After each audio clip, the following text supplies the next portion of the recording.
Business Connections Live, the UK's leading online business channel.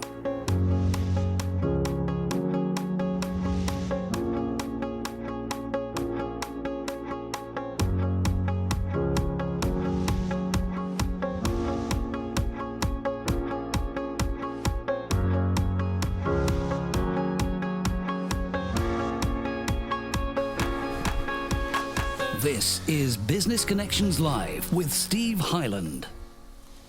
Hello there, welcome along. This is Business Connections Live, the program for SMEs, entrepreneurs and business owners. Now, good to have you with us. On today's show, we're going to be talking about something that's going to actually probably affect every business owner in the UK over the coming months. We're going to be talking about the new General Data Protection Regulation, that's called GDPR, which will come into force in May 2018. It's a bit of a minefield, this one, actually, but joining me in the studio today is Jim McLaughlin. He's the Managing Director of Axiall, and Jim's a consultant going into businesses. And today we talk about GDPR, General Data Protection Regulations, and what it's going to mean to your business. Jim, it's lovely to have you with us. It's always a pleasure to be here with the Business Connections Live team, Steve. Oh, bless you. And you're smiling as well today, which is very important, because you're a serious man, but normally you're very serious. I'm not known for my smile, Steve. Do you know what? But it takes years off you, Jim. Jim, a lot of people are going to be going, what the heck are they talking about today when it comes to the General Data Protection Regulation? The word data protection is bandied about in no matter who we talk to, from the banks through to different institutions that we talk to on the phone. Are we talking about the same thing effectively, or is this something more? What are we going to be talking about today? Well, what we're talking about is the General Data Protection Regulation. And as you said quite rightly, this is going to become law in this country for all UK businesses on the 25th of May 2018. So, not too far away, it's only about 18 months away. Is it the same as the other data protection issues that you hear about? It's very closely related to them, Steve. Essentially what the General Data Protection Regulations are a series of European-wide regulations that are there to build on data privacy legislation and to give individuals more control over who can use their data, under what circumstances, and how that data is controlled. So these are, as you mentioned, the banks and the health service, all of these different areas, the whole issue of how safe is our data, both for reasons like the situation that most people will be aware of in the last week, where Tesco Bank was hacked and people lost money, but also the kind of situations where people have seen their health records found on rubbish tips thrown away by the NHS. So we're not just talking about electronic data protection here, we are talking about the whole gambit of data protection, be it written, be it electronic, be whatever storage way it is. Indeed. What we'll talk about today is principally around the electronic side of it, but the regulations cover all use by businesses of data that relates to private individuals. Now, isn't this an EU legislation that's coming in? You may have missed it being a Scot, but just recently we had Brexit, of course, the vote there, the democracy has spoken, we're going to be leaving the EU, but this is an EU legislation, so will it come in and then it'll be repealed or thrown out, or is this something that's going to go into the statute books and be with us forever? So,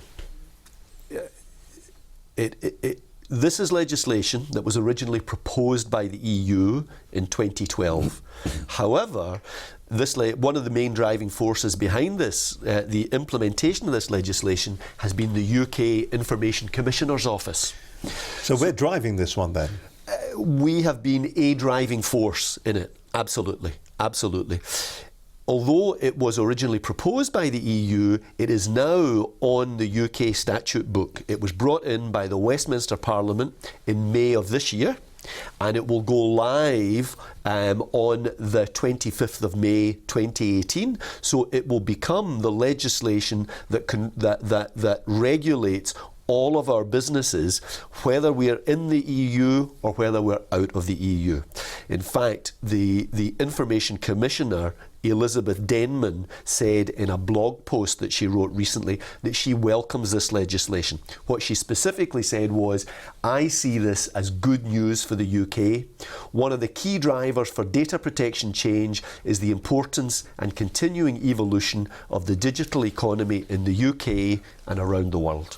So why do you think we're doing it then? Are we doing it to show ourselves as being industry leaders, experts in this particular field, and therefore if you're going to have a data centre, then this is the place to have your data centre because of our data protection regulations are going to protect your data more effectively and more efficiently? Well, I think that's part of it, Steve. But we're in a connected world. So we're in a connected world, and we're in a world where people are becoming increasingly aware that information that would once have been considered private and information that wouldn't be given out wouldn't be given out readily is now in the hands of lots of people that we don't control, whether that's Google or Facebook or our bank or the NHS, but it's in the hands of organisations, and those organisations, until even up until the present day, haven't given the general public a sense of confidence that their data is being treated with due deference and respect, and that it's being kept private, and that it's being managed in a way that would give us confidence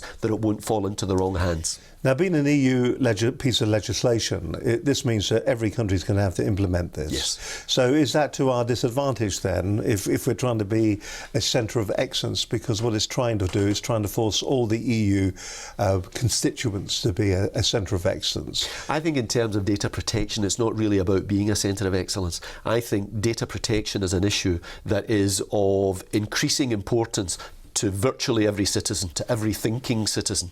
There can't be many people that haven't used Google or Facebook or given their information to a bank or to the NHS and wondered who has access to this information, what can they use it for. And we've seen that over many years now with young people who put all of their information up on Facebook, and many young people have suddenly found that they've been offered a job and the job offer has been withdrawn because of information about them that's freely available on Facebook. So our attitude to information and the free availability of our personal information has changed radically since the advent of the digital age, since the launch of the web in '95. It's changed radically, but it continues to change, and I think we're just part of that. So I don't think that we could say that we're implementing this legislation so that we'll be a centre of excellence. But if any of our businesses want to do business and want to market into other EU territories,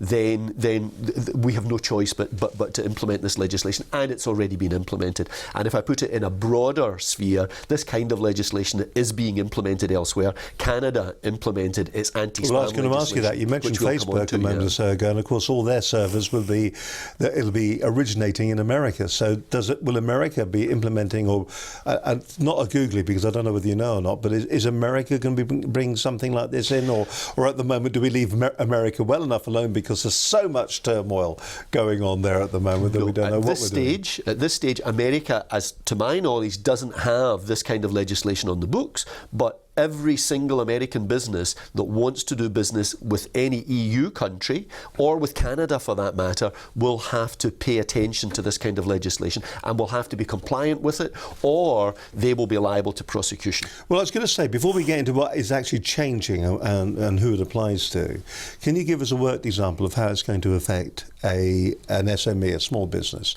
What kind of things will it actually affect them when it comes to the instigating of systems into their processes?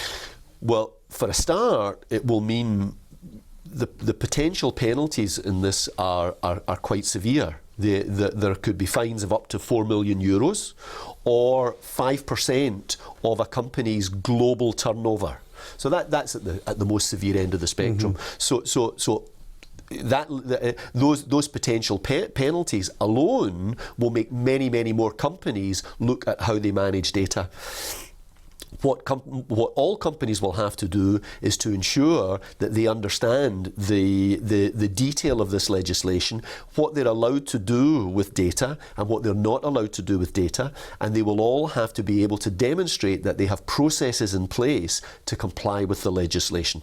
So the reality is that as long as you can demonstrate that you have the right processes in place, the likelihood is that the Information Commissioner's Office, who will be responsible for policing this and who will bring prosecutions against people who are in breach of the legislation, they're likely to show a degree of tolerance, in fact, probably a high degree of tolerance, as long as businesses can show that they are doing the right things with their data. And by doing the right things with their data, that means that they know what constitutes personal data, and that they have processes in place to ensure that that data is managed correctly, that it's not kept beyond a period when it needs to be kept, that it is only that until now, for most businesses, what they've had to do, if they want to market to individuals or to businesses, and I'll talk principally about the business-to-business sphere rather than the business-to-consumer sphere, because that's the sphere that I operate in.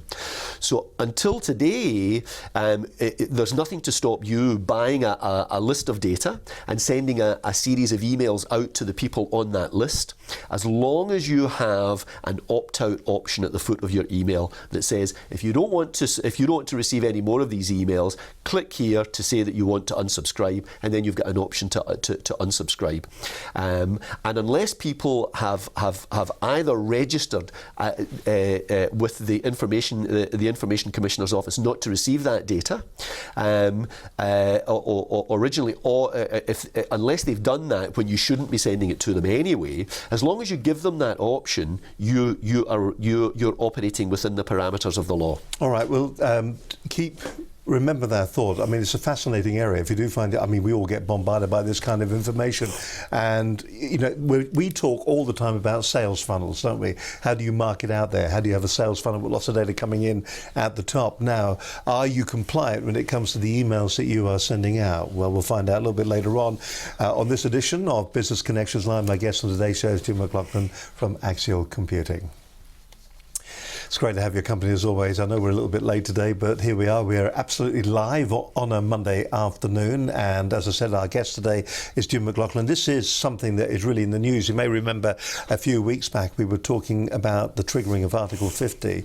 And I think a lot of people think the moment we trigger Article 50 that we're effectively going to be walking out of the EU, and that many of the rules and regulations that have been left behind are going to no longer apply to us as organisations or businesses. Well, that couldn't be further from the truth. In many respects, much of the legislation that's been brought in and already be it rubber stamped by the European Union, in fact, it's probably been instigated by us here in the UK, because we love a good regulation. There's no two ways about it. You agree with that? Yeah, do you reckon? I think there's probably a whole lot of truth in that, Steve, yeah? Yeah, do you think we'll get on later on and ask why the Scots are talking about another independence vote? Steve, you're the man that's driving the interview. I love Mr. McLaughlin. He's smiling as always. Listen, it's great to have your company. Let's look back at what we did over the last couple of weeks. It's been a busy time here at Business Connections Live. We had a cracking show last week all about presentation techniques and what you should be doing.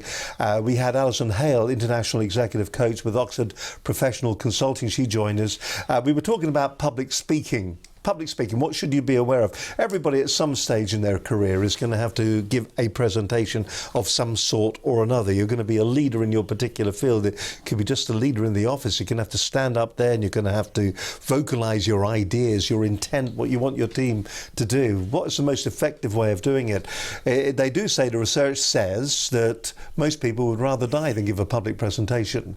Well, maybe that shouldn't be the case for you. Maybe you should relish the opportunity to stand up in public and to really just to tell everybody what your ideals are, what you feel the future in business is. I mean, very much what we're doing today. I mean, how would you do if you were sitting where Jim is? Could you articulate the way you feel about your business opportunities the way Jim is articulating it today? Would you have the preparation? Would you be thinking, have you noticed something? We've talked for nearly 15 minutes and there hasn't been a single PowerPoint slide. Could you do that in your business? Let's think about it. So what techniques, what things do you need in business for you to be a successful professional business speaker? We're not talking about a presenter that stands on stage, but someone that can just stand up in business and deliver their ideas. As I said, Alison Hale was on last week's edition of the programme. Just to give you a bit of a tease and for you a few hints as well, here she is from last week's edition of Business Connections Live.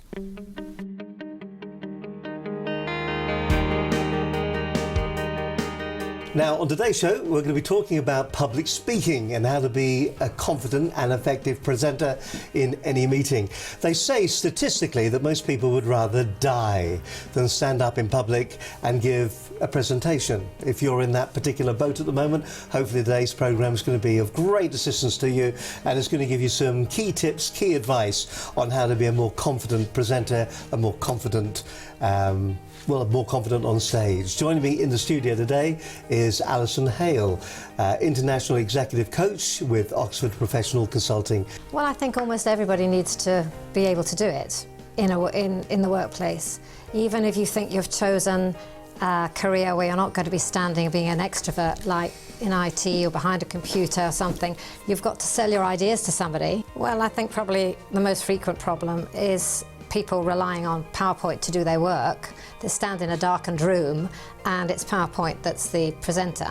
Well, I would say one thing is confidence, and the other thing, and being able to handle your nerves, because most people feel slightly nervous, even if they're good in front of the public.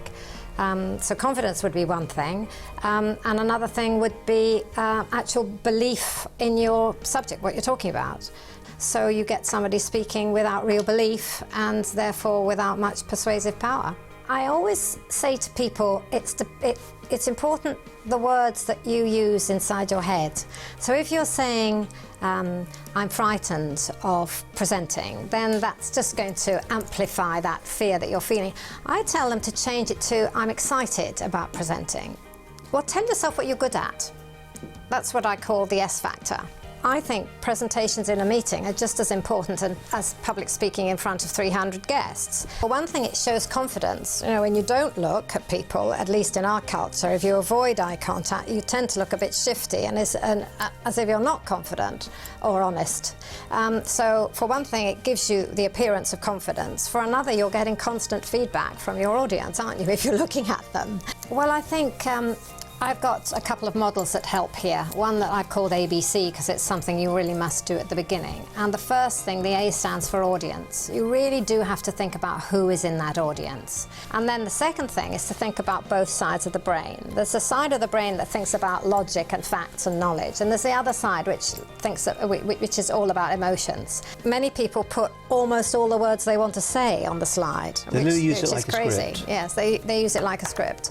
Other people just put paragraphs. They take paragraphs from some piece of writing they've got and slap that on, and that's just hopeless because people are going to be reading, not listening to you, or they're not going to be reading, they're just going to think that looks awful. My name is Alison Hale from Oxford Professional Consulting, and I'm going to give you, I think it's 7 things to remember about public speaking, and I hope that I'll have covered most of the things we said today. So the first thing is to prepare carefully and think about your audience. So who are they? How much do they know? How much attention are they going to give you? How engaged are they going to be? That's the first thing, the audience. The second thing is think about both brains, the logical brain, which wants to know facts, and the emotional brain, which wants to be engaged. So you've got to think about where people are now and where you want to take them. The third thing is prepare a core message, which is going to get them from where they are now to where you want to take them. So those are the first 3 things you want to remember. The next thing, number 4, is to think about your own mindset. You need to be positive and confident. You need to feel like a leader. Think of 3 words to describe how you are when you're at your best. That will help. The 5th thing is the delivery. When you start speaking, you've really got to speak in a clear way to make sure that your message gets across. And speaking with belief is very, very important. So know your subject so you can speak with belief. I think I've got to 5.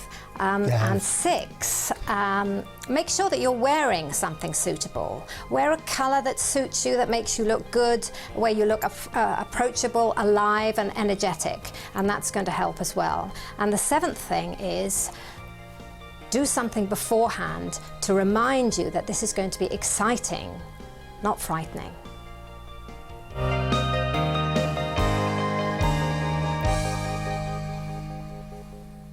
Alison Hale there, fantastic show. And if you're looking for some clear, good advice on what you should be doing when it comes to preparing your next business presentation, may I suggest that you watch that entire program. There's over 200 hours of great business advice on the website at businessconnectionslive.com. You can go there anytime. It's all absolutely free. There are other, there aren't that many. There's a couple of business channels out there that are trying to monetize their content, and good for them. That's what business is all about. But I can tell you right now, the quality of the content is not as good, and you've got to pay for it. Why would you do that? Here you get 200 hours worth, absolutely free, delivered to your PC, to your TV, or delivered to iTunes. It's all waiting for you, and it's there to make certain that we as a nation, as a country, as a global business community, grow our businesses and become more and more successful. Incidentally, how would you actually cope when it comes to presenting your business on camera? I'll tell you more about how you can improve that a little bit later on. If you'd like to get in touch with us and have a show like this, for instance, for yourself, you can do that very easily.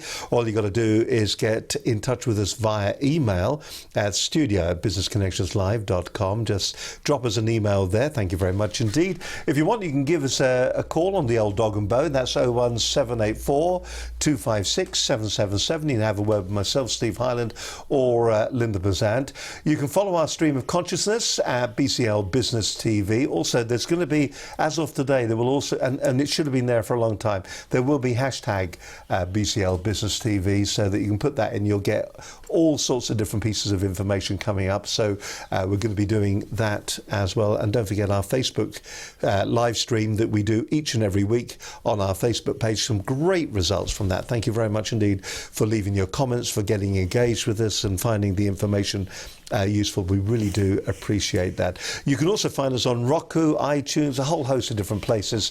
No matter where you turn, Stitcher, what's the other one?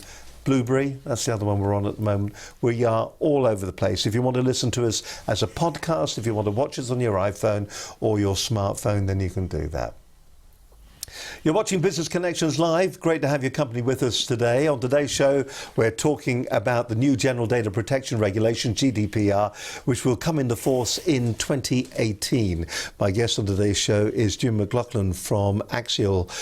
Jim, I suppose the question that a lot of people, we are aware of data protection. We're aware that there is something out there that we have to know about. So what is, in essence, changing? Well, the key change, Steve, is, and we started to touch on this before the last break, the key change is that until now we've been looking at a system that enables us to contact people and offer them information, typically by email.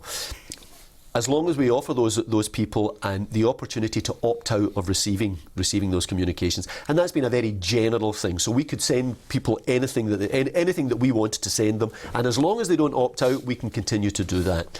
We're moving to a system that is opt-in, where each business that wants to send information out to prospects and customers will actually have to ask those people explicitly for their consent.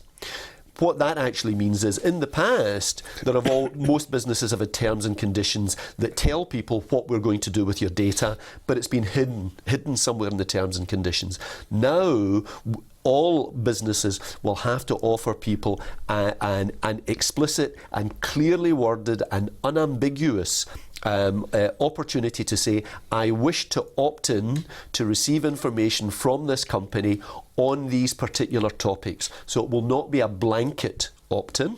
It will be very specific, and if my business wants to send out information on different topics, I will need to ask people for their consent for each of those topics. All right, let's get a little bit of clarity on this, because for a number of years there's been double opt. Many of the autoresponders, so the AWebers of the world, the MailChimps, the InTouch, all these kind of people, they've always offered a double opt-in. So if somebody signs up, you fill the form in, and then that goes along to their autoresponder. The autoresponder responds by saying, you have contacted us, therefore you want to get information. If you agree with that, click here, and then that kind of turns the tap on. Mm-hmm. So that is the way we're going as a regulation, is it? Yes. Yes, and that regulation, there is more to that regulation.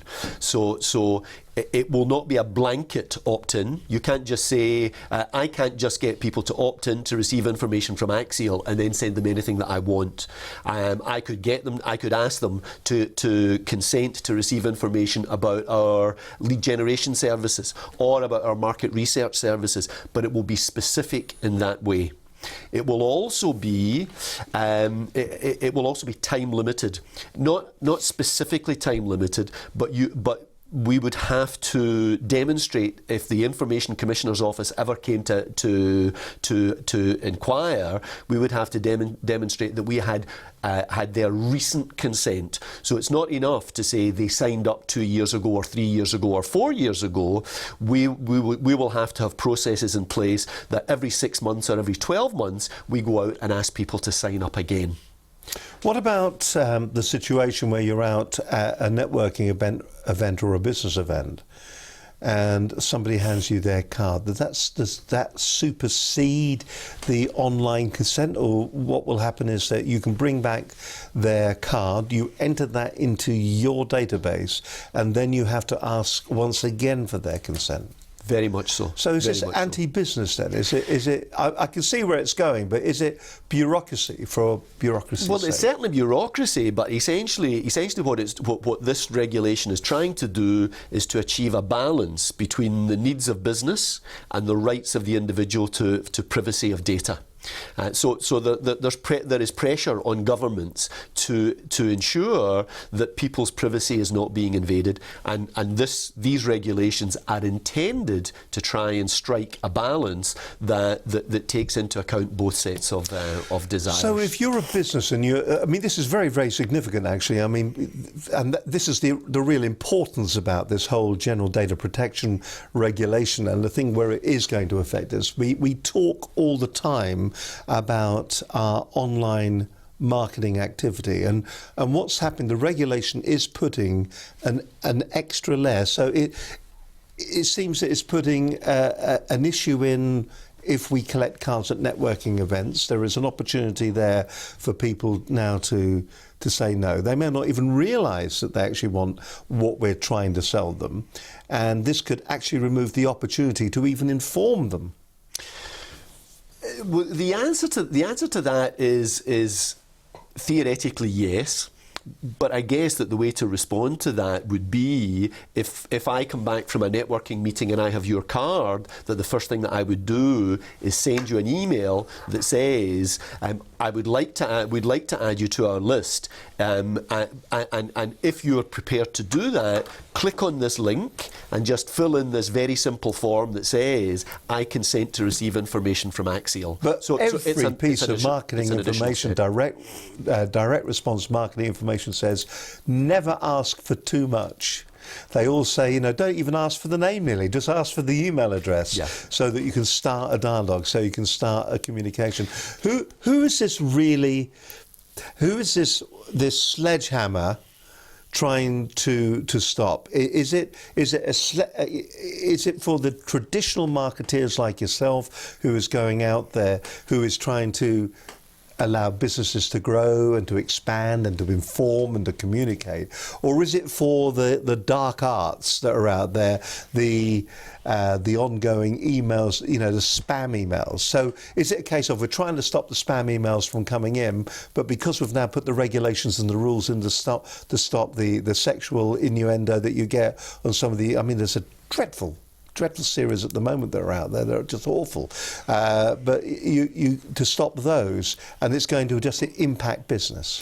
Well, it certainly will have an impact on business, but of course what it's trying to do is to respond to people's concerns that they receive emails that they don't want to receive, that they receive phone calls that they don't want to receive, that they receive junk mail that they don't want to receive, and there is a torrent of information that reaches each of us. I'm sure you're the same as me. I would say well in excess of 90% of the emails that I receive are unsolicited, and none of us is happy about that. It makes it difficult to control the information that we really want to see. So I think that to be fair, that what the intention of the legislation is to try and strike a balance between my rights as a private citizen not to have my data used in a way that I don't wish it to be used, and at the same time my right as a business person to put information out there into the domain. And one of the things that we'll come on to talk about is how businesses can respond. Well, I hope we will, because there's a lot to get through, actually. Very quickly, is it B2C or is it B2B? What is it? Well, essentially, one of the other changes that this legislation brings in is that it is saying that there is no difference between B2B and B2C in the way that each of us must manage data. And essentially, what that means in the B2B environment is that we will have stricter regulations on how we collect that data, how we process that data, how we store that data, and when we have to delete that data, and of the records that we keep to show exactly what we're doing with that data, to prove that we have consent, and to delete people's information from the data if they request it or after a certain period of time. Okay then, how's a business going to actually ensure that it is going to remain legal in this particular instance? Well, the first thing, Steve, is to understand what the legislation says, and there are lots of sources of information. And for example, we can advise people from a marketing point of view, not from a legal point of view, but from a marketing point of view, we can advise people. There are many marketing organisations and many legal organisations who are publishing white papers and information on what the implications of this legislation is. The Information Commissioner's Office has issued a very good e-booklet that outlines what the legislation, the main points of the legislation. So the first point is is to read and understand, or take advice and understand what impositions does this legislation make on my business. So that's number one. Understand what you have to do to comply with the law. Number two is to ensure for each business that they have the right processes in place, so that they know how they're supposed to handle data, and they can demonstrate that they're handling data in accordance with the law. And that means anyone's personal data, and by personal data that means people's name, their job title, their email address in the B2B environment, their business email address, their personal telephone number, and their IP address. So we need to show that we are storing that information and we're storing it adequately, and that we need to show that we've got processes in place to ensure that data is stored safely. What constitutes where the database is stored? If we alluded to America at the moment, who have got their own kind of rules that are taking place over there, but say it's easy. If I wanted to, I could set a database up that would be a data server based in Russia. So is it the location of where the data is stored, or is it the location of where the business operates? It's the location of where the service is being offered and who it's being offered to. So if your business, and I think this is probably the case for 99.99% of Business Connection Live's viewers, if your business is doing business within the EU, it doesn't matter where that data is stored. You have to comply with these regulations. Right. Okay. So, I mean, already you can see there's a bit of a minefield going on here already, isn't there? If that is going to be the situation that you're going to find yourself in, if you are storing information, and of course, you talk to a lot of marketeers at the moment, and they're sort of saying, make it very easy to capture names, capture email addresses, then you can start marketing to them. I suppose what this is doing, though, is it's looking at your outbound data list for marketing. It's going to be a lot cleaner, and they often say, don't they, it's not about the quantity, it's about the quality. So I would rather have 10 fantastic names and email addresses on my database who are actually doing business with me than have 1,000 names on my database that are doing no business with me. So maybe it's actually going to work towards that. My guest on today's show is Jim McLaughlin, Managing Director of Axiall. Today we're talking about the General Protection Regulations, GDPR. You're watching Business Connections Live. Great to have you with us as always today. Social media is the thing that's actually going to cause a lot of issues around this, isn't it? But the other area, of course, is those written forms that you see, opt-in, opt-out of the information that you're going to be receiving. Mm-hmm. So I take it now, you will never see an open box sitting there that says remove the tick if you don't want to receive anything. That it will always default to, I want nothing. I think that's not what you'll see. What you'll see is that whole framework will change, so that rather than saying this is essentially, you will need to have explicit consent to receive specific types of information. So typically the way that people will do that is they'll actually have a form on their website. All right. They'll direct people towards the website. We'll talk more about that in just a few moments' time. One area where it is going to affect people is going to be when they are, I suppose, data mining would be the right expression for it. There are a lot of companies out there at the moment who are using they're using social media to data mine. That's what they're doing, and some are doing it very successfully. If you look at the likes of LinkedIn, probably the whole reason that Microsoft just recently bought LinkedIn was the fact that here you've got this huge database, a huge business professional database, and people are really locking into that. We do that. We use it to do that. We use it to find out about people. We do it to market, different projects too. So we use LinkedIn in that particular area. I mean, is that going to be affected? Question we'll ask Jim in just a few moments' time. But that whole area of database mining, of getting this information, and we'll see how the regulations will affect that. But what we will do at the moment, of course, there is no regulation that is stopping us from doing that. That marketeering to a business community there's nothing wrong with that at all, and really surely that's how business gets on. We always will be marketing to new potential clients. Rupert Honeywood, he joined me in the studio. He was talking on a program, prospecting and lead generation, find potential clients using LinkedIn with social selling techniques to get more sales. Many people running their businesses do not appreciate the opportunity that exists in finding potential clients using the world's biggest business social network, LinkedIn. You do something very similar yourselves as well, don't you, for some of your clients as well? Rupert, a real insight into a lovely guy actually came into the studio. We were talking about that. Once again, another program that you watch absolutely for free at Business Connections Live. But here's what Rupert said about prospecting on LinkedIn.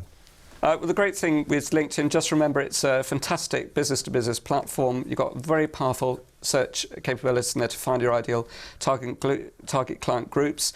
Make sure you engage with people in the right way, treat people as individuals, build on those relationships, and crucially, make sure you're very strong on the follow-up afterwards. Once you do start to have a really meaningful conversation, don't let those people go off the boil. Quite often, we get very busy with stuff, the follow-through. The devil's always in the detail in terms of the follow-up.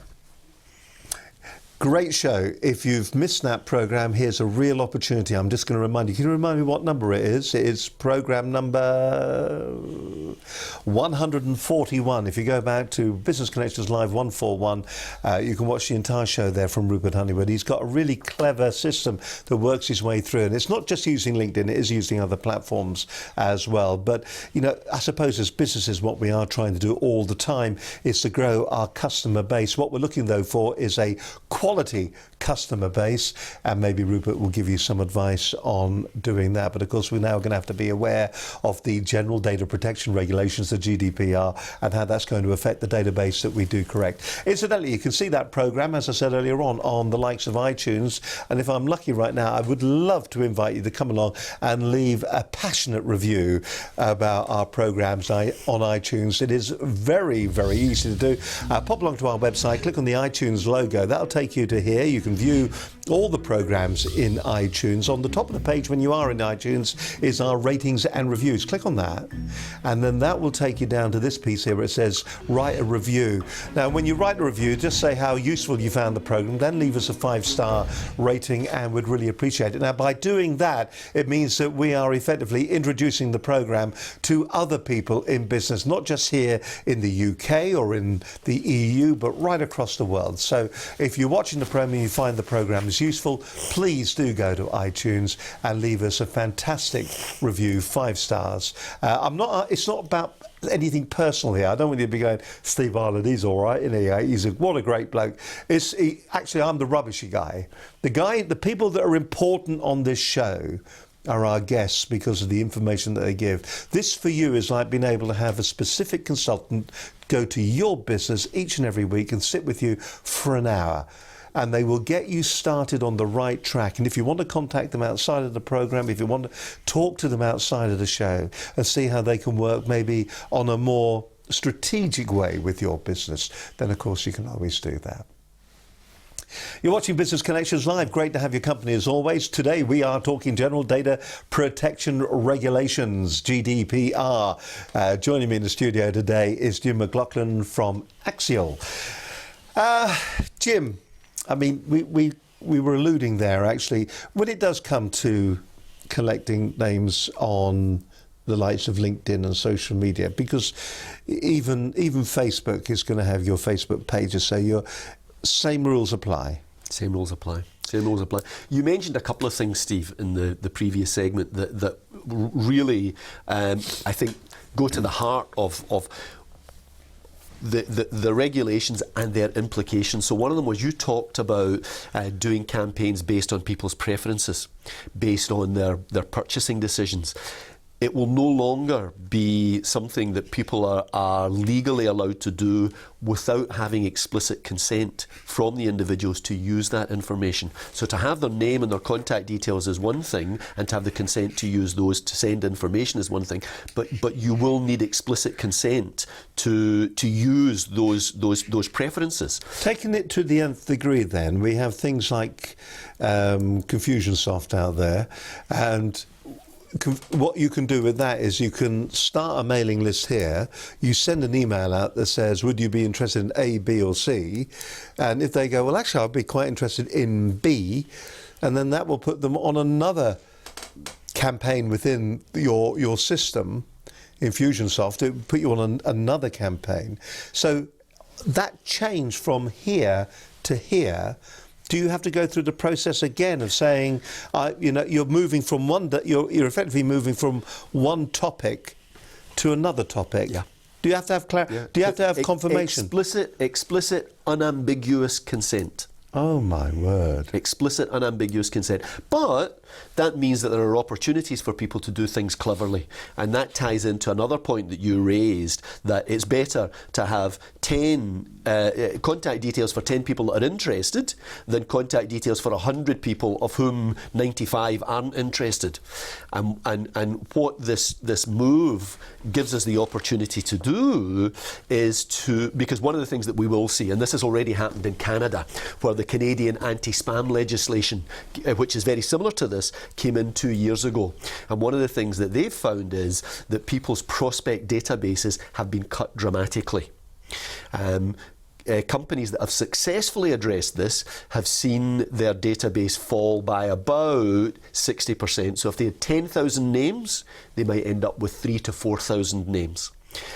People that have done it less successfully have found even more dramatic falls. So they might lose 90% of people, because when they write to those 10,000 people and say, we'd like you to give us your explicit consent to send you information, a very significant proportion of people will not respond, because most of us are signed up to lots and lots of different things. We'll see it as a blessing. And we'll see it as a blessing. This is really good news for me. I'm not going to receive information from these people. So what the big question then is, so how do people respond to that? How can they respond to that in a positive way? That's the big question. Well, go on then, how can they? They can do that by demonstrating to people that they can deliver value. So this comes back to another issue that you and I have discussed before about the importance of content-based marketing. There's so much information out there that people need, prospects need to have a reason to want to talk to a potential supplier. And the best reason to want to talk to a supplier is because you think that that person can deliver value to you. And that value might be in the form of information. For example, the kind of discussion we're having just now about GDPR. It could be about the technology that I want to use. It could be about other areas of legislation that people may not be aware of that are going to affect their businesses. If I can demonstrate to my customers that the information that I give them is of value, And I might do that by writing white papers or e-books, or I might do that by offering them, by making special offers to them. If you buy our services within this period of time, you'll get a significant advantage. You might get a discount, or you might get additional services for the same price. So the people who are able to put together positive campaigns that show that they deliver value will still see their prospect database shrink, but those 10,000 names are likely to become 3 or 4 or 5,000 names of people that say, these are people that I know can deliver value to them. But have you never found yourself in a situation where somebody has said to you, Jim, here's an idea, X, Y, Z, and you've gone, that is a brilliant, I would never have thought of that. That is a brilliant idea, that's going to change the way I look at things. Aren't we surely taking that away as an opportunity now? Because it's not explicit. We don't realise until we hear about it that we really need it. So are we now becoming anti-business? Well, there's I can see the advantages. Honestly, if I could cut the spam out of my inbox, I'd get a new pair of glasses, but you know what I mean? That would be the most wonderfully business effective thing to actually happen. There is an argument. However, it does impede me marketing to you with a great idea. And undoubtedly it does. Undoubtedly it does. But what people don't want is to receive oceans of automated of information that's sent to them automatically that they don't want to receive, and that's what this legislation is designed to curtail. The CRM manufacturers must be turning in their graves at the moment. I think the CRM manufacturers will see this as a really significant opportunity of how you can use your CRM system most effectively. Because it's interesting, you know, looking across the board, there are some CRM systems that will not allow you to import a database into Aweber, for instance. You cannot import a database into that without them sending out an explicit request that, do you want to receive information? But there are others that will say, where did you receive this database from? Yeah, okay, then we'll take your word for it. And those are the people who will be at risk of falling foul of these regulations, because virtually everyone who's involved in business development, in the B2B space and in the B2C space, has historically purchased lists of data that anyone who's ever used these lists will know they're not clean, they're not accurate, and often they're out of date.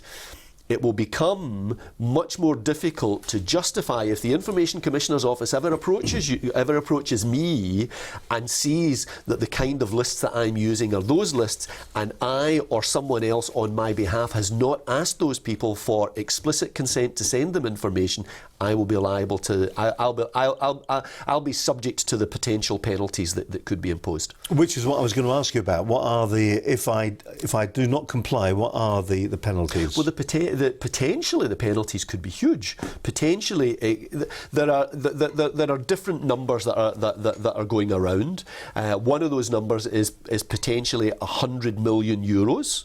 That would be if you were making really blatant. If you were doing something that was blatantly in breach of the regulations, and you were doing it to huge numbers of people, you might be liable to a fine of that size. It's likely to be more in the area of a maximum of 20 million euros, but there's also another element of that says, or 4 or 5% of your global turnover. Now, for most of the viewers that will be listening to us just now, they're going to be in small and medium-sized businesses, so the penalties would be less severe. But to put this in context, last year, the Information Commissioner's Office brought actions that led to £2.5 million worth of fines on people for improper use of data.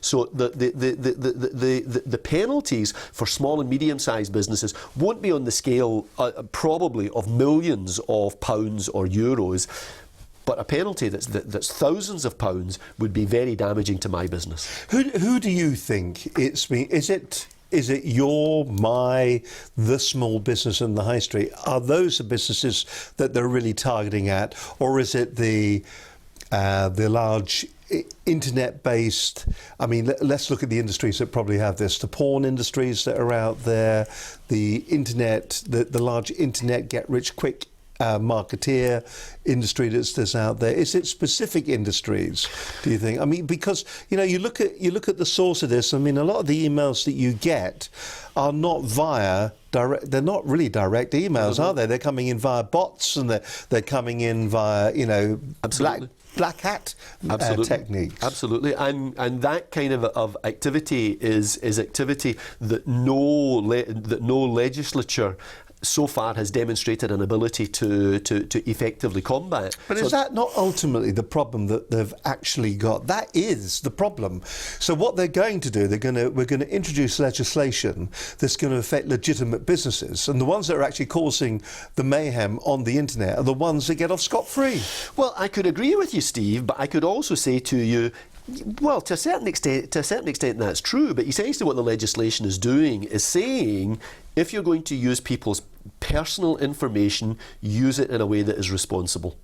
And as a principle, that's not a bad principle, is it? No, it's a great principle. It's just and I can see that, but I maybe I'm just naive, but maybe I feel that most businesses, the businesses that we deal with, I would say 90% of them are legitimate, above the board, considerate, and understand what they're meant to be doing with their database. And I think that those businesses, all of our businesses will be affected by this, but legitimate businesses that are trying to do the right thing won't be at risk. They won't be at risk of being penalised, but their approach to how they do business will have to change, and that's something that we see all the time. Maybe what we should be thinking to ourselves is that if it means that our database is going to be reduced by 60% or whatever it was, the 40% or thereabouts, as it has been seen in Canada, in fact, what that's going to give us is a more effective, more manageable database that will allow us to actually market and sell better. A better tool to use in business. My guest on today's show is Jim McLaughlin, Managing Director of Axiall. Today we're talking about general data protection regulations. They're going to be introduced next year, isn't it? Very briefly? 2018. 2018 they're going to be introduced. So you need to be aware of this. We're going to talk a little bit more about what you need to do within your business in just a few seconds' time on this edition of Business Connections Live. Really fascinating. I just hope that it isn't legislation for legislation's sake, and that the people that are the real enemies to data infringement are the people that will get away scot-free. And He just shrugs his shoulders. But what can you do? What can you do? That's kind of life, isn't it? There will always be people that will get away with it. It's like the money launderers. Look at all of the regulations that we have to follow that affect you and me when we're dealing with very simple transactions at the bank, and it's to try and avoid money laundering. And is the amount of money that's being laundered falling? I seem to remember seeing statistics that say it's going like that. It's going like that. So that all the regulations and the that have been implemented are having absolutely no effect whatsoever, which just makes you wonder why we're doing this, I suppose, to a certain extent. If you're watching the program today, maybe you're watching us for the first time, you've never met Jim McLaughlin before, I'm sure you'll agree with me that it's absolutely fascinating information. Now, where would you get information like that? And more importantly, where would you get it presented in such a style? Because, he came in here, there's no rehearsals on these programs. We sit down, some people say it looks it, but he comes in, he sat down, and we start talking. We start talking a free consultation. It's because what Jim does, Jim is a professional at being a presenter, telling people the information that he's got. If someone was to stop him in the high street and say, Jim, look, tell us about what Axiall are actually doing at the moment, how they can help my business, Jim will have a well-rehearsed answer that he'll be able to impart to the interviewer. He'll be able to market his business. He will know the right words to use. The question you've got to ask yourself is, would you be able to do that for your organisation, for your business? Doesn't matter how small or big you are. It really doesn't matter. If somebody was to stop you in the street and go, you've got 30 seconds, tell me about your business, would you fall to pieces? Would you burble around? Or would you be able to have a clear, concise message that would be able to be used to market your business to other potential customers. If you feel that you wouldn't have those skills, maybe you'd be interested in this. We run a one-day workshop called How to Handle the Media. We bring people in, we customise it to their individual businesses. We explain to them what happens in a TV studio, what happens in a radio studio, how they should handle the interview. They go through a TV interview. They have they're part of a radio phone-in. They do a location recording. It's a one-day workshop, 6 people now. Different organisations come in. Some of the large organisations like the AA have used that. We've had other organisations like Iris who have joined us here. It's not only is it a great day to learn your media skills, because media, it seems these days, is everything, but also it's a great team building day as well, for that matter. Really interesting. We had James Griffin. He brought his team in from Iris, and here's what he said about coming on our How to Handle the Media training workshop. I'm James Griffin from Iris Software, and my team have just completed the How to Handle the Media workshop. It was a really great course, it was really fun, and it was a really unique way for them to polish their presentation skills and learn how to answer difficult questions under pressure. So I'd highly recommend this to anybody that values those skills and really wants a great day out with their team.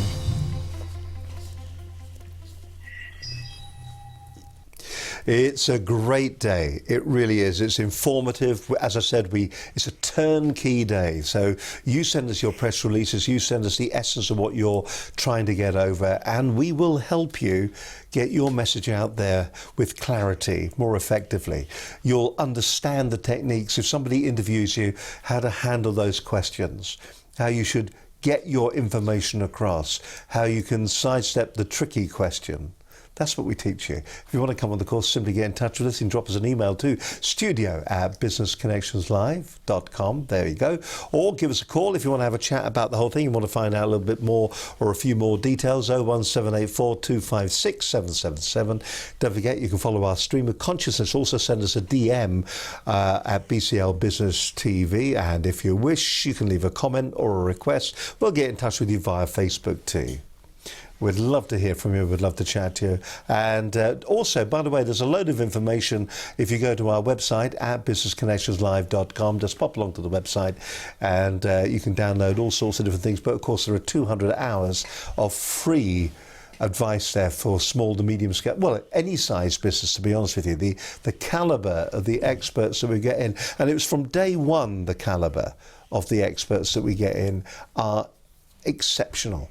They are all experts in their field. They all understand. And I think the nice thing about it, I'm sure you'll agree, Jim, is Jim hasn't come in and pitched today. Jim didn't come in here and sit down and go, look, it's all about data protection. We've got the general data protection regulations. They're coming out very shortly. You need to employ me. Bring me in for a couple of days consultancy each and every month and I'll sort it out for you. That isn't what we do on this show. What we do is that we get experts like Jim to come in and go, look, here's the issue. Here's the problems. Here's what you need to look out for. Here's how you can fix it in your business. That's what this is about. If you want to contact Jim afterwards, then simply go to his page for this programme at Business Connections Live. All his contact details are there. Just, if you want to contact Jim, do that afterwards. And you can do that. But you get a feel for the guy. You get a feel for the expert today when they're on the programme. And I hope you find it just really useful. You're watching Business Connections Live. Steve Harlan with you here. It's great to have your company today. My guest in today's programme is Jim McLaughlin, Managing Director of Axiall. We are talking about the General Data Protection Regulation, GDPR. It's going to be introduced in 2018. It's been a real insight for me because I think when you're moving data around, it's really, really important. Now, we're a small business. We're an SME. We're a typical SME. So what does this mean for typical businesses, Jim? Do we now need, is it another title a data protection officer within our establishment? Are we going to need those? Is that going to be imperative, or is someone going to have to be? Is that just going to be tagged on to the end of somebody else's position as well? Well, potentially, if your business employs over 250 people, or if you've got a database with more than 5,000 records on it, then your business does need a data protection officer. Not necessarily. Many small businesses will have a database of 5,000. They will. It doesn't need to be. That doesn't need to be the only thing that they do, but that would have to be one of their responsibilities. And that data protection officer would be the person that would really need to understand the legislation and what the legislation means, and it would be their responsibility to make sure that the right processes are in place, to ensure that the data is properly looked after, and they would be a person who would it would have to be understood by the business that their role is not to act at the behest of the business in relation to these regulations. Is to make sure that the regulations are adhered to. But the important thing to say about that, Steve, because there's also things that it may be that businesses, if they do have a database like that, they may need to register the business as a data controller, as a controller of data. And what they really should do is contact the Office of the Information Commissioner and find out what are the regulations that govern who needs to be registered. I can feel a whole industry sprouting up on the back of this. So if we need a data controller, they're going to need to be trained. So what kind of level of expertise must they have? Well, the level of expertise wouldn't need to be. It would not be profound expertise, but they would need to read the regulations. They would need to understand the implications of the regulations, and it may be in some cases that you would want to talk to experts in those areas. And there are always two sides to this kind of regulation. So in this kind of with these regulations, there's the legal side of them, which I'm not. So there's the lawyers rubbing their hands together in glee, right? And lots of lawyers will be there to offer advice, chargeable advice on how the law will actually operate and the detail of that law and how it might be interpreted. But then the other side of it is the marketing. What does this mean to the marketing that I can do? How is it going to change the marketing I can do? What risk does it present to my business, and what opportunity does it present to my business to do things differently and better and gain a competitive edge? There is this feeling a little bit, you know, when the alarm salesman comes round your house and he kicks your back door and goes, I could have been a thief breaking into your house. Are you worried now? Are you frightened now? I just get the feeling that we're doing that with this as well.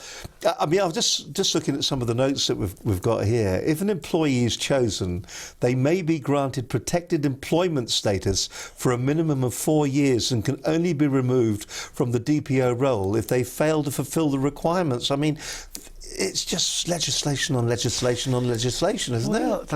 All I can say, Steve, is that's the world we live in. That's the world we live in. You know, and as I don't need to tell you, a lot of legislation comes about because that's how politicians justify their existence. And what they need to do is protect themselves. I really can't comment. You may think that, but I could never comment. Absolutely. Because what they don't want is people saying, look at all of these terrible things that are happening and you've done nothing about it. Okay, now we've done something about it. We've done something about it. Let the terrible things commence. Yeah. Listen, I know we always ask you at the end of the programme to give the key takeaways, but before we get there, and even for the sake of maybe repeating yourself as well, what positive steps can businesses take to respond to this change in legislation? What are the things that we need to be aware of, and when do we need to start? Well, the first thing is start now. Start now. This legislation... Should we just give you a number out? This legislation came in Canada in 2014, and a month before it came into effect, businesses were flooded with emails saying, why not opt in with us? So a huge percentage of businesses did nothing until the last few weeks before the legislation came in, and that's one way that you can be virtually guaranteed that you will not get a positive response. So the one piece of advice, if you take nothing else away from today's programme, get your database in check today. Get that second opt-in. Ask your potential database clients, customers, prospects, do they want to receive information from you today. Absolutely. And before you do that, make sure that you read what the regulations say, so that you're asking the right questions in the right way, and that the processes that you're putting in place are appropriate to the new legislation. All right, so that's the first thing then. What else? Check with the Information Commissioner's Office. Do you need to register as a data processor?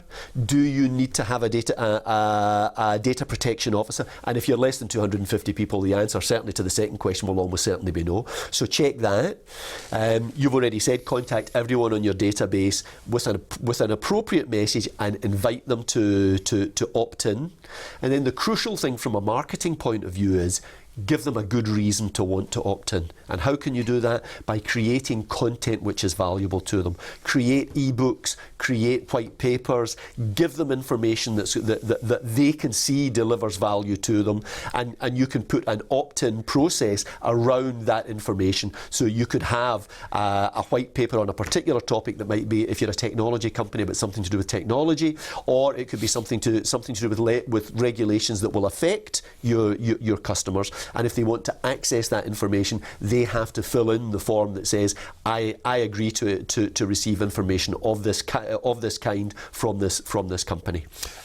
From your experience and from what you've researched as well, is there a minimum amount of information that you're required to ask for, as opposed to a maximum amount? I mean, we can ask for all sorts of details, but is there a minimum that a business can get away with? Not really. But what you do need to know in terms of the information that you collect is that the data that really matters is the person's name, their job title, their contact details, so their direct telephone number, their email address, and their IP address, their computer IP address, and your email provider will gather that IP address for you. That information needs to be stored, and it needs to be stored in a database that is properly managed. And the IP address, you've actually got to, you're now putting into a database. Are you talking really about the email address? Let me rephrase this. If you have the IP address, you have to ensure that it's properly stored. So name and email is not enough anymore? No, I'm not saying that's not enough. You can still do, as long as you've had permission to store it. As long as you have, that's the information that matters. So you may only have the name, the job title, and the telephone number. You need to make sure that that's properly that is properly protected. If you've got access to the IP address and you have the IP address, you need to ensure that that's properly protected. Jim, absolutely fascinating and frightening, and a worry, I would imagine, for a lot of businesses at the moment. A worry, but also an opportunity, Steve. If it's opportunity early and in a positive manner. Exactly. Jim, we always ask our guests to look straight down camera number one, which I think currently is that one, and it's all over the place today. Jim, so straight down camera number one, and the key takeaways that we as small to medium scale enterprises, as businesses that drive this country forward, need to remember when it comes to the General Data Protection Regulations, GDPR, which come into force in 2018. Jim, say who you are and where you're from. It's all yours. I'm Jim McLaughlin. I'm the Managing Director of Axiall, and we're a business development company. We work with clients to help them find new customers and research their markets so they understand their markets better, and that's why we have a particular interest in this legislation. Now, Steve's invited me to give some closing points, and I have 3 closing points that I think are really important. The first one is it's important to act early. Don't leave it until the last moment to ensure your business is compliant, because if you do that, you'll be in a rush of businesses that are contacting people and asking them to opt in, and you'll probably find that it's too late. And if you're not sure what to do, contact someone who can advise you. Where can you find out more information about this? There are a number of websites that contain simple explanations of what the law will mean and what its consequences are likely to be.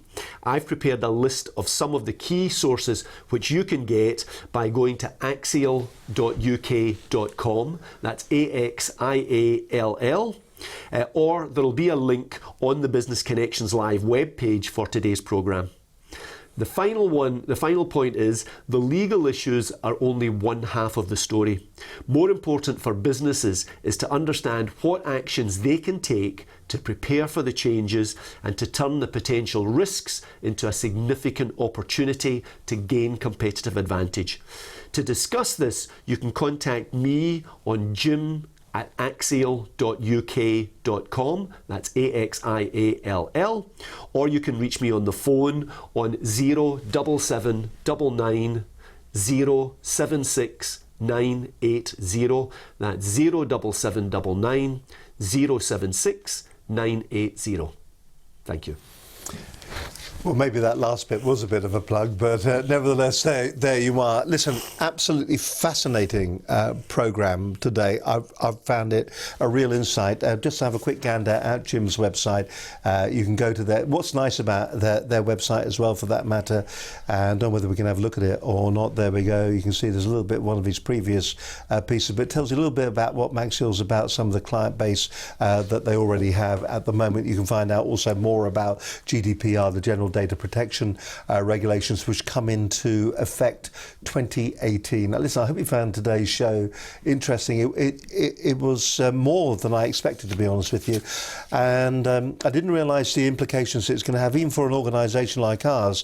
We have a fairly large database, and for an organisation like ours to go out there, we've got to start right now to make certain that we are managing our database correctly. Make certain you are. Jim, once again, as always, an absolute pleasure to have you on the program. Thank you very much. It's been a pleasure to be here, Steve. Many thanks. Our pleasure. And listen, don't forget, you can watch the show each and every week until we do it all again. From me, Steve Highland, it's bye for now. But before we finish the show, always a little bit of housekeeping to do. So let's see what we've got. Coming up on next week's show, our guest is Nikki Creel, author of Converting Conversions to Customers. I had her book here somewhere. That's over there. It's over there, but there you go. She's going to be on the show next week. Great show, Converting Conversions to Customers, coming up on future programmes. We've got Linda Bazant. Yes, our own Linda Bazant is going to be talking about the implementation of Article 50 once again. Also more about the General Data Protection regulations as well. Penny Power, OBE, is going to be with us. Founder, CEO, The Business Cafe, Mark Werrell from Motorsport. When it comes to corporate sponsorship, that'll be an interesting show. They're all interesting, by the way. Sylvia Baldock, Deborah Hume's going to be with us. Ali Crump from the AA Drive Tech is going to be here. Polly Buckland of the Typeface Group, Jackie Jarvis. I saw Jackie Jarvis actually last Saturday at the PSA London event, Public Speakers Association. Very, very good indeed. And Jackie was very good. She was doing a keynote there. James Potter, the LinkedIn man, will be with us. Tom Evans, author of Practical Mindfulness. Just some of the guests coming up over the next couple of months here on Business Connections Live. Listen, that probably wraps up today's show. Thank you very much indeed for joining us today. Listen, we'll do it all again next Monday live at around about 12 o'clock. Until then, have yourself a fantastic week. Take care and get that database sorted out. From Jim and myself, bye for now. Bye-bye.